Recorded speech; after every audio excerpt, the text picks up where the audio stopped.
Ko'rib turganingizdek, bugun Ziyo forumda yosh rakettasozlar raketalarni o'zlari qo'lbola yasab uchirishdi. Bu muvaffaqiyatsiz bo'lgan bo'lsa-da, bungacha juda ham ko'plab raketalar daraxtlarga ham ilinib qolganini ko'rishingiz mumkin.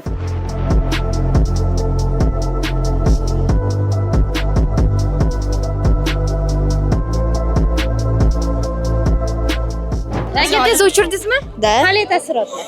Normально, lekin boshida sal qo'rqdim. Bor kuchim bilan tortib yubordim. Shuning uchun ham o'ylayapman, meni вообще-то ko'nglim to'lmadi uchganidan. Bizaniki eng baland uchdi deb o'ylayman. Taassurotlarim yaxshi.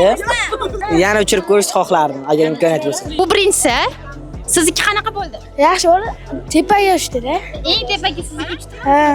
Biz jamoaviy ishlaganimiz uchun yaxshi uchdi. Jamoaviy qo'llab-quvvatladik bir-birimizni. Teparoq uchdi deb-da. Siznikichi? Bizaniki ham bo'ladi, o'rtacha uchdi. Uncha zo'r uchmadi. Taassurotlarimiz zo'r. Aynan raketa uchirishdan oldin bolalar kviz o'ynashgan. Aynan o'sha kvizni javoblari bo'yicha hozir ularga birinchi, ikkinchi o'rinlar bo'yicha sovg'alar berilyapti. Esdalik sovg'alari ko'rishingiz mumkin.